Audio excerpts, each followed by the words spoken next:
Good morning सर्वांना नमस्कार।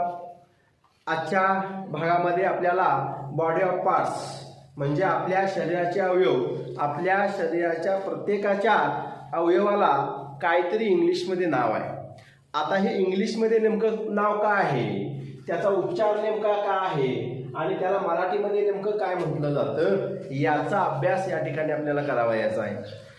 इयत्ता 4च्या स्कॉलरशिप परीक्षेमध्ये आपल्याला बॉडी ऑफ पार्ट्स म्हणजे शरीराचे आपले अवयव या संदर्भात काही प्रश्न बाळांनो येतात आणि ते प्रश्न सोडवण्यासाठी आपल्याला हे शब्द जे आहेत हे शब्द आपल्याला पाठ पाहिजे। म्हणजेच इंग्लिशमध्ये आपल्या शरीराच्या अवयवांना काय म्हणतात आणि मराठीमध्ये नेमकं काय म्हणतात याचा अभ्यास या भागामध्ये आपल्याला करावायचा आहे।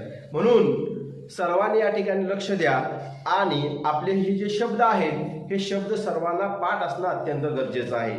बघू आपण हे शब्द पाठांतर या ठिकाणी करावायचे आहेत। मग सतत आपण जर वाचन केलं तर वाचन केल्यानंतर आपल्याला या शब्दांचे पाठांतर या ठिकाणी आपल्याला होतं। चला आपण तर या भागामध्ये आपल्याला बॉडी ऑफ पार्ट्स शरीराचे अवयव या संदर्भात या ठिकाणी अभ्यास करावायचा आहे।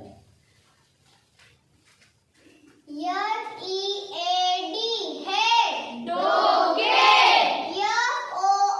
FOREHEAD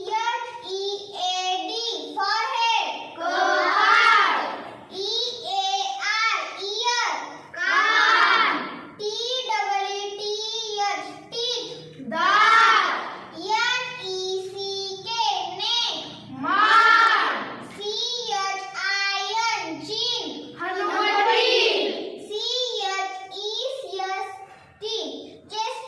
छाती STOMACH stomach पोट ELBOW elbow पोकर NAVEL navel बेंबी